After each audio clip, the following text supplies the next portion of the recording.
Hello, hello. Jamar Shaw coming to you today from Frederick, Maryland. Today I'm at Evangelical Reformed United Church of Christ. Did I say that right? You got it. I'm with Pastor Barbara Daniels. Say hello. Hi. ValorLives interview series, episode number 40. Why do I do what I do? Number one, because there's successful people who deserve to have their story told. Number two, because there's people who need to hear successful stories. And number three, to let you know you can go out there with a camera phone and impact your community. So just like always, no interviews over 10 minutes long. No editing, no special lighting, raw and uncut. We are in this beautiful chapel. Is that what we call Sanctuary. it? Yeah. Sanctuary, excuse me. It's hot in here. There's an echo, but this place is gorgeous. So, Pastor, Preacher, Daniel. Yeah. Why do you do what you do? It's just such a privilege and an honor to be a part of transforming people's lives. So I just enjoy being with people at every stage of their life's journey and to see the ways in which they live out the gifts that God's given to them. Well, you could do that in many ways. Yeah. But why do it through the vehicle that you do it through? I have some unique gifts that are recognized by the church in terms of leading worship or preaching. And yeah, I agree with you. Everybody has a way of impacting lives. This is in a unique way where I'm set apart to bring people into a spiritual realm of how they live out those gifts and transform lives. Now, you said you have some unique gifts. Can you expand on that or no? I think through my training in terms of study of the Bible, Okay. taking what the Bible says and how do you apply that to everyday life. That's my special training, just like someone goes to nursing school or they become a doctor, become a lawyer. That's part of my special training. And helping people to make sense out of some of the life events of life, both the joys as well as the challenges they face. Okay. So how long have you been a pastor?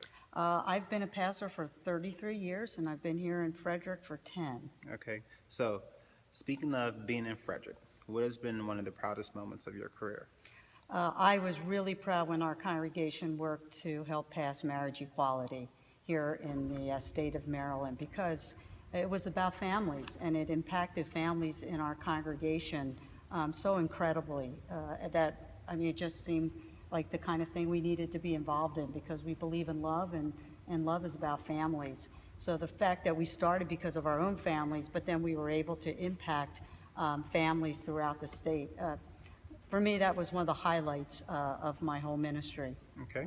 What has been one of the lowest moments of your career thus far? We had a 14-year-old die very suddenly of a congenital heart issue, and that was really hard. She was in our confirmation class, a shining star. That was 3 years ago, and her death still, really touches me. Okay. Where do you see yourself in 5 years? Hopefully in 5 years, we will have a new building built here on Okay. our site that we've been waiting a long time to do. And we will be fully utilizing that building for our ministries, but also open to the community. So I'm imagining being the leader of a congregation where there's as many people here during the week, if not more, as on Sunday morning, and that we continue to be that kind of beacon of hope here in downtown Frederick. Okay, so you said people come here during the week Yep. as much as Sunday. Yeah. So what would people come here during the week for? Well, right now, we host the Frederick Children's Chorus, so over 100 children are here every Tuesday night, so I'm hoping that with more space, they may be able to grow as well. We host a variety of community groups. We have run out of space for some of the 12-step groups Okay. that need to be here. We also host a MAD Impact group for Mothers Against Drunk Driving. Okay.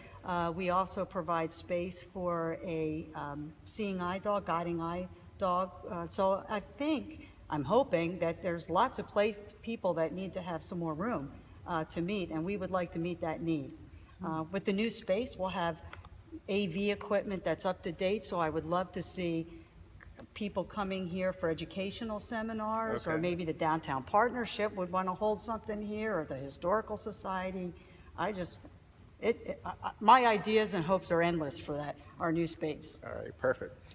So do you have a morning routine, something you do every morning to get your day started I successfully? do. I do what I call meditative walking. I have to walk without music, nothing in my ears, just walk and just appreciate the sounds of what's happening around me as I'm walking. I live close enough I can walk through Baker Park. So when I don't get a chance to do that in the morning, my head just doesn't feel like it's clear for the day.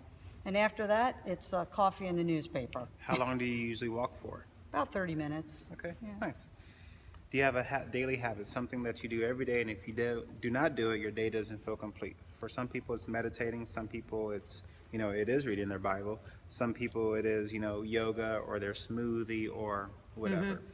I would say every day I try and contact some member of my family or a friend. And I have to do it, whether it's a phone call or whether it's email or Instagram. It helps me stay rooted, to remind myself I'm not on this journey alone. You spend a lot of time with people, but they're not always your family or friends. Right. And that's my group, and I need to stay in touch with them. So have you made that contact yet today? I have. Okay, how'd it go? Were you able to get in a hold of them, or did I you did. get a voicemail? I did. I have 2 German friends, and one was having hip surgery today, so I was able to text her and find out that the surgery was great, and able to give her some thoughts for a trip we're going to take this fall. So some happy thoughts. All right. Is she in Germany? She's in Germany. Okay. Isn't that the beauty of Facebook? I love it. This I love it. morning, I was texting, or I was messaging somebody who's in London. How else are you going to do that? Yeah, that's right. That's right. So what book are you currently reading, and what audio are you currently listening to, and or podcast? The book I'm currently reading is called Lilac Girls. I like to read fiction. I like to read nonfiction too, but it's a story about 3 women whose lives intersect during the Second World War. And I do listen to books on CD in the car that I can borrow from our wonderful Frederick County Library. And the book I just finished there was called Palace Council by Stephen Carter. It's just an intrigue book, so it's nice to have something like that while I'm driving around in the car. Okay. And podcasts, have you gotten into podcasts yet? Yeah, or- I like to listen to the Sunday morning ones. It's called, now I can't even think of the name of it. It's about Speaking of Faith. Sorry, Krista Tippett. Okay. Speaking of Faith. She has a whole variety of spiritual topics that she interviews people with. Oh, nice. And it really helps me keep in touch with what's happening in the broader religious world and spiritual world. So it's called Speaking of Faith. Okay, cool. So we're going to need to shorten those answers up just a little bit. So how do you remain humble? Mostly people keep me humble. And it's important to just remember I can't be all things or do all things. Okay. What are you thankful for? I'm thankful for God, and I'm thankful for a wonderful family and friends, and I'm thankful to have a job that I dearly love. Okay. How do you, skip that one. Any crazy life goals? Scuba diving, skydiving, Mount Everest? If you ask me what my dream is, it's to open a travel agency, a United Church of Christ related travel agency where I would hook up people to visit different parts of the world to meet with others and learn about music, learn about culture, but to just kind of be present with people. Okay. Take like half a step closer to me. Dream place to visit? I would love to go to Australia Why? and New Zealand. Why? Because I watched the Harry Potter movies and no, just not Harry Potter. It's the Lord of the Rings movies. Okay. So that's why I'd like to go to New Zealand. I don't know, Australia just fascinates me. Love to see the kangaroos. Okay. Do you know a gentleman by the name of Chris Fair? Yes. I think in his interview, he said he wants to go to Australia as well. So maybe you guys could We hook could up do and that. I go- know go Chris from together. the Frederick Center board. Okay, yes, Yeah. yes, all right, perfect. Collect anything for fun?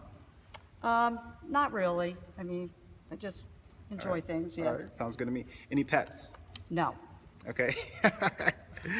So I don't you're have time for pets. so you're married, correct? I am. How long? 33 years. Okay. Wait, no, sorry, 30 years. It was 30 Okay, years in all right. April. Yeah. Kids, grandkids? 2 kids. One's an engineer living in Pittsburgh, Mark, and our youngest is 25, and he's teaching English in Thailand. Okay, perfect. So real quick, looking at the camera, Yep. how do you want people to get a hold of you?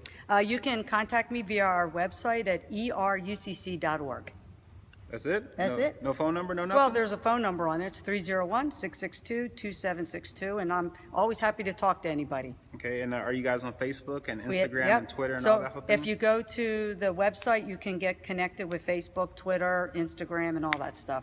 And I will put all those links in the show notes. So, ValorLives interview series, episode number 40. Go out there, show some valor. No, this way. No weapon formed against you shall prosper. Talk to you next week. Bye.